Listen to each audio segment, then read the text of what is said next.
আমি আল্লাহর সৈনিক, মোর কোনো বাধা ভয় নাই।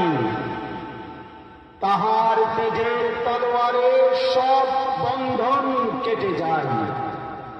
তুফান আমার জন্মের সাথী, আমি বিপ্লবী হওয়া। জিহাদ জিহাদ, বিপ্লব